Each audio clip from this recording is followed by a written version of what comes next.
Hello and welcome back to Ganga Education. On this platform, you will find quality lectures relating to the field of law, competitive examination in legal domain, important legal facts and legal history, all explained in clear and structured manner. Welcome to Ganga Education, Wagering Agreements under the Indian Contract Act 1872.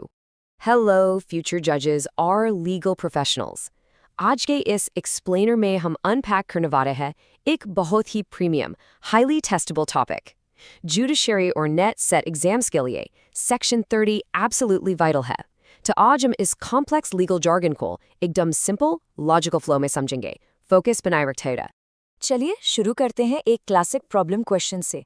मान लीजिए person a person B से 1000 रुपए की बेट लगाता है कि कल बारिश होगी। अब दोनों में से कोई भी फार्मर नहीं है, उनका वेदर में जेन्युइनली कोई इंटरेस्ट नहीं है, उन्हें बस ये बेट जीतनी है।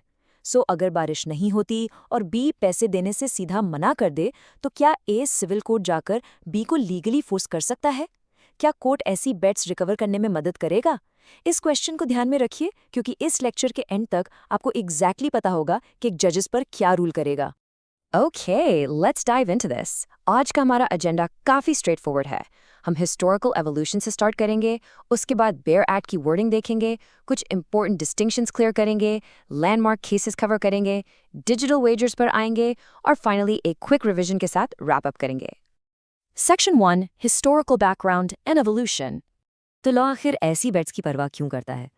इसका एवोल्यूशन एक्चुअली बड़ा इंटरेस्टिंग है। अर्ली इंग्लिश कॉमन लॉ में वेजर्स जनरली वैलिड माने जाते थे अनलेस वो पब्लिक पॉलिसी के स्ट्रिक्ट अगेंस्ट हों।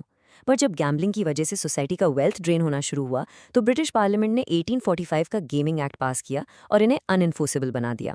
फिर 1872 में इंडियन कॉन्ट्रैक्ट एक्ट के फ्रेमर्स ने भी बिल्कुल यही स्ट्रिक्ट अप्रोच अपनाई और सेक्शन 30 के अंडर वेजेस को एक्सप्रेसली वॉइड डिक्लेयर कर दिया। Section 2, section 30, the bare act. अब आते हैं आज के कोर पर। सेक्शन 30 स्ट्रिक्टली कहता है agreements by way of wager are void and no suit shall be brought for recovering anything alleged to be won on any wager. यहाँ सबसे क्रिटिकल एग्जाम कीवर्ड है कि ऐसे अग्रीमेंट्स वॉइड अब initio होते हैं, यानी शुरुआत से ही इनकी लीगल वैल्यू एब्सोल्यूट जीरो है। बेसिकली कोर्ट कह रहा है देखो भाई, हम तुम्हारी इन स्पेक्युलेटिव प्रोमिसेस को एनफोर्स करने में अपना जुडिशियल टाइम वेस्ट नहीं करेंगे। लेकिन लॉ में हमेशा एक्सेप्शंस होते हैं और सेक्शन 30 एक स्पेसिफिक स्टैट्यूटरी नंबर देता है 500। लॉ एक्सप्रेसली हॉर्स रेसिंग के सर्टेन प्राइजेस को एग्जेम्प्ट करता है। अगर कोई कंट्रीब्यूशन या प्राइज ₹500 या उससे ज्यादा का है और वो हॉर्स रेस के विनर को दिया जा रहा है तो उसे अनलॉफुल नहीं माना जाता। अपने प्रीलिम्स के लिए इस एग्जैक्ट फिगर को जरूर याद रखिएगा। तो कोर्टरूम में एक जज वैगर को आइडेंटिफाई एग्जैक्टली कैसे करते हैं? वो इन 5 एसेंशियल इंग्रेडिएंट्स को चेक करते हैं। फर्स्ट, पैसे देने का एक प्रॉमिस होना चाहिए। सेकंड, आउटकम किसी अनसर्टन इवेंट पर डिपेंड करे। थर्ड, और ये सबसे एब्सोल्युटली क्रूशियल है, सिने क्वा नॉन है, म्यूचुअल चांस ऑफ गेन और लॉस। अगर एक पार्टी सिर्फ जीत सकती है और हार नहीं सकती तो वो वेगर नहीं है। फोर्थ, पार्टीज का इस बेट के अलावा उस इवेंट में कोई रियल इंटरेस्ट नहीं होना चाहिए। और fifth, lack of control, result purely luck पर बेस्ड होना चाहिए। Section 3 the great distinctions. ये एग्जाम का एक बहुत पॉपुलर एरिया है। सबसे क्रूशियल पॉइंट है सेक्शन 30 यानी वॉइड और सेक्शन 23 यानी इलीगल के बीच का डिफरेंस समझना। एक वेजर वॉइड है, मतलब लॉ उसे एनफोर्स नहीं करेगा, लेकिन वेजर अपने आप में इलीगल या फॉरबिडन बाय लॉ नहीं है। क्योंकि मेन ट्रांजैक्शन सिर्फ वॉइड है, इलीगल नहीं, इसलिए उससे जुड़े हुए कोलैटरल ट्रांजैक्शंस कंप्लीटली वैलिड होते हैं। जैसे अगर आप बेट लगाने के लिए अपने दोस्त से पैसे उधार लेते हैं तो वो उधार वैलिड है, आपका दोस्त आपसे लीगली वो पैसे रिकवर कर सकता है। नेक्स्ट हम वेजर्स को सेक्शन 31 कंटिंजेंट कॉन्ट्रैक्ट से कंपेयर करते हैं। देखिए, सारे वेजर्स कंटिंजेंट होते हैं पर सारे कंटिंजेंट कॉन्ट्रैक्ट्स वेजर नहीं होते। यहाँ प्राइमरी डिफरेंस है इंश्योरेबल इंटरेस्ट। वेजर में आपको सिर्फ जीतने या हारने से मतलब है, पर एक कंटिंजेंट कॉन्ट्रैक्ट में, जैसे आपके घर की फायर इंश्योरेंस पॉलिसी, वहाँ आपका उस प्रॉपर्टी में एक जेन्युइन वैलिड इंटरेस्ट है। आप नहीं चाहते कि आग लगे, आप बस एक एसेट को प्रोटेक्ट कर रहे हैं। ये इंश्योरेबल इंटरेस्ट इंश्योरेंस को परफेक्टली वैलिड बनाता है। चलिए फटाफट कुछ और एक्सेप्शंस देखते हैं जो सेक्शन 30 में फॉल नहीं करते। Chit funds not a wager. Games of skill जैसे कॉम्प्लेक्स पिक्चर पजल्स या एथलेटिक कॉम्पिटिशन्स जहां एक्चुअली टैलेंट मैटर करता है, ये वैलिड है। इंश्योरेंस हमने ऑलरेडी देख लिया। स्टॉक मार्केट में शेयर्स खरीदना, इसे कमर्शियल स्पेकुलेशन माना जाता है, नेकेड वेजर नहीं। और of course horse racing, prizes of ₹500 और मोर। इन एक्सेप्शंस को अपने एग्जाम्स के लिए थॉरली मेमोराइज कर लीजिए। Section 4. Landmark Case Laws. अब देखते हैं सुप्रीम कोर्ट ने इस लॉ को अप्लाई कैसे किया। पहला एब्सोल्यूट मस्ट नो केस है 1959 का घेरूलाल परेख वर्सेस महादेवदास। इसके फैक्ट्स बड़े इंटरेस्टिंग हैं। दो पार्टीज ने मिलकर एक फॉर्मल पार्टनरशिप बनाई जिसका एक ही मेन पर्पस था, वेजरिंग ट्रांजैक्शंस करना। बाद में अकाउंट सेटल करने पर झगड़ा हुआ तो मैटर सीधा कोर्ट गया। सवाल ये था, जब पार्टनरशिप का प्राइमरी बिजनेस ही वेजरिंग था तो क्या वो पार्टनरशिप अग्रीमेंट एनफोर्सेबल है? सुप्रीम कोर्ट ने यहाँ एक मैसिव प्रेसिडेंट सेट किया। उन्होंने क्लियर किया कि ऑल्दो वेजरिंग अग्रीमेंट सेक्शन 30 में वॉइड है, वो सेक्शन 23 के अंडर फॉरबिडन बाय लॉ या इमोरल नहीं है। तो क्योंकि मैं वेजरिंग एक्ट इलीगल नहीं है, कोलैटरल ट्रांजैक्शन यानी इनका पार्टनरशिप अग्रीमेंट परफेक्टली वैलिड और इन्फोर्सेबल है। ये इंग्लिश लॉ से एक बहुत बड़ा डिपार्चर था, इसलिए एग्जाम्स में इसको बार बार पूछा जाता है। नेक्स्ट है एक classic privy council case, King Yee Lone and Co versus Lowjee Nanjee 1901। यहाँ पार्टीज ने 1,99,000 बैग्स ऑफ राइस सेल करने के कॉन्ट्रैक्ट्स बनाए। ये एक मैसिव अमाउंट था। ट्विस्ट ये था कि इनमें से किसी के पास भी एक्चुअल राइस डिलीवर करने या एक्सेप्ट करने की कैपेसिटी थी ही नहीं। वो जेन्युइनली ट्रेड करना ही नहीं चाहते थे। उन्हें सिर्फ मार्केट प्राइस के ऊपर या डाउन होने पर जो डिफरेंस इन प्राइस था वो एक दूसरे को पे करना था। प्रिवी काउंसिल ने डायरेक्टली इस डिस्गाइज वेजर को अनमास्क कर दिया। उन्होंने कहा रैशनल इन्फरेंस यही निकलता है कि पार्टीज ने कभी रियल ट्रेड इंटेंड ही नहीं किया था। वो तो बस राइस की मार्केट वैल्यू को एक अनसर्टेन इवेंट बनाकर क्लियरली गैम्बल कर रहे थे। तो कॉन्ट्रैक्ट पेपर पर कितना भी लेजिटिमेट दिखे, कोर्ट्स हमेशा पार्टीज की ट्रू इंटेंशन देखती हैं और इसलिए इसे एक वॉइड वेजरिंग अग्रीमेंट होल्ड किया गया। Section 5. Digital Wagers and Online Gaming. अब इस 1872 के एक्ट को जरा मॉडर्न डिजिटल एरा में देखिए। कंटेम्पररी टेक्नोलॉजी इस आगे एक लॉ को सीरियसली चैलेंज कर रही है। जैसे ऑनलाइन गेमिंग प्लेटफॉर्म्स, वहां लगातार डिबेट चलती है game of skill versus game of chance पर। फिर प्रिडिक्शन मार्केट्स हैं जहां लोग डिजिटली इलेक्शन आउटकम्स या वेदर पर बेट लगाते हैं। और सबसे फ्यूचरिस्टिक तो स्मार्ट कॉन्ट्रैक्ट्स हैं जहां एआई और एल्गोरिदम्स ऑटोनोमसली ब्लॉकचेन पर स्पेक्युलेटिव कॉन्ट्रैक्ट्स एंटर कर रहे हैं, वो भी बिना ह्यूमन इंटरवेंशन के। Section 6. Quick Revision. Okay, let's rapidly consolidate everything. ये एग्जैक्ट एग्जाम कीवर्ड्स आपकी टिप्स पर होने चाहिए। सेक्शन 30 मतलब वेजर्स अवॉइड एब इनिशियो, इनका sine qua non mutual chance of gain और loss. Statutory exception horse racing of over 500 rupees. Section 30 और 31 का मेन डिफरेंस इंश्योरेबल इंटरेस्ट और कोलैटरल ट्रांजैक्शंस को वैलिड प्रूफ करने के लिए लैंडमार्क केस याद रखना है, घेरूलाल पारेख। रैप अप करने से पहले मैं आपके दिमाग में एक बहुत ही बढ़िया फॉरवर्ड लुकिंग सवाल छोड़ना चाहती हूँ।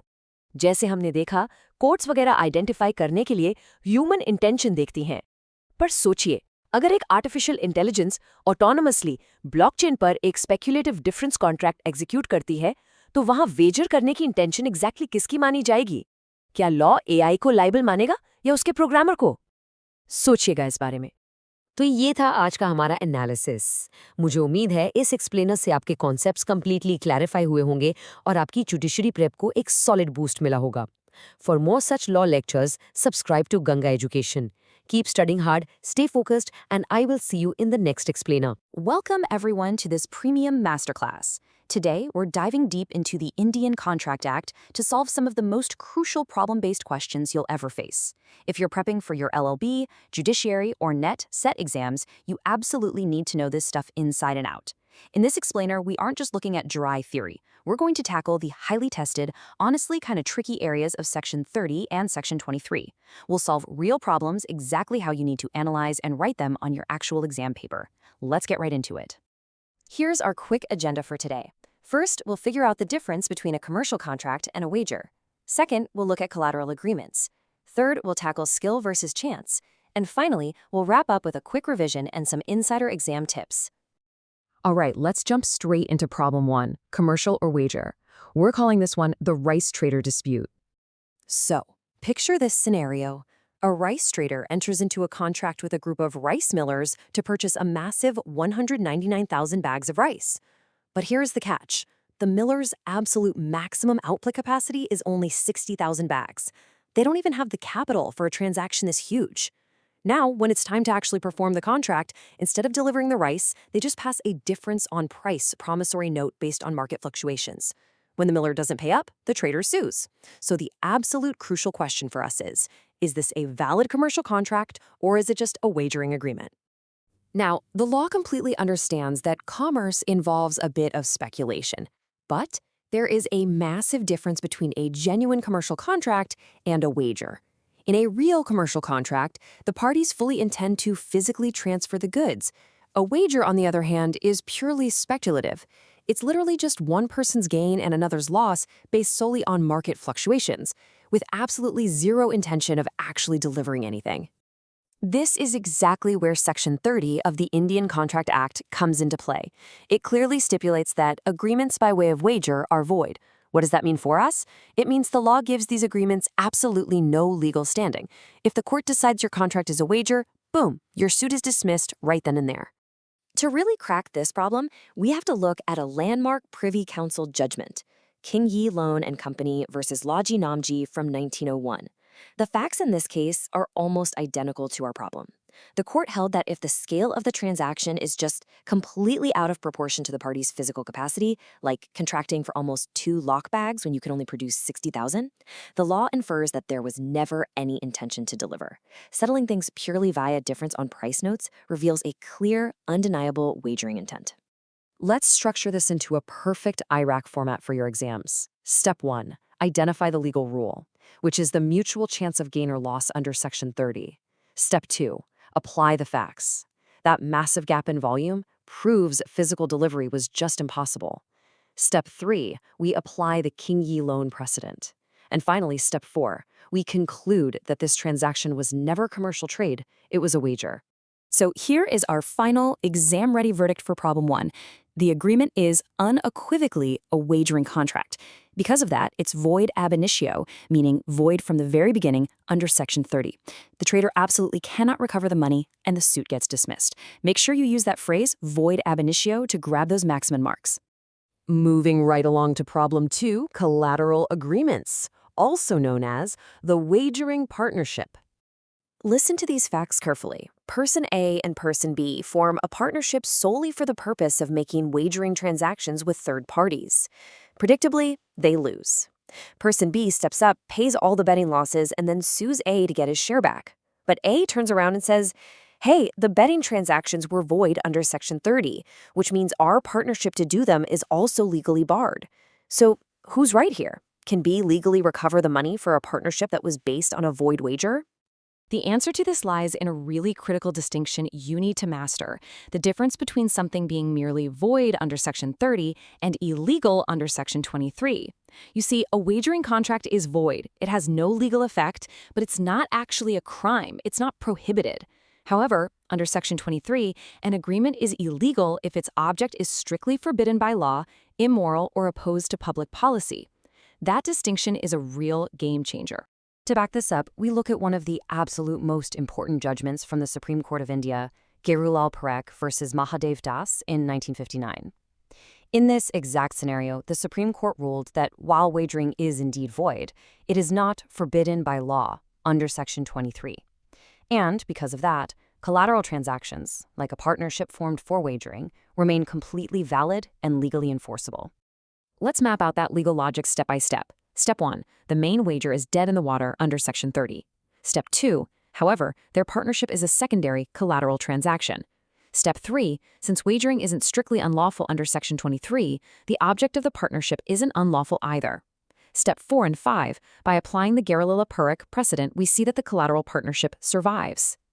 So our final answer here is crystal clear. While the primary wager is void, the collateral partnership agreement is completely valid. B absolutely has a legal right to recover his money, and A is fully liable to pay his share. Just remember this golden rule. The bet is dead, but the collateral deal survives.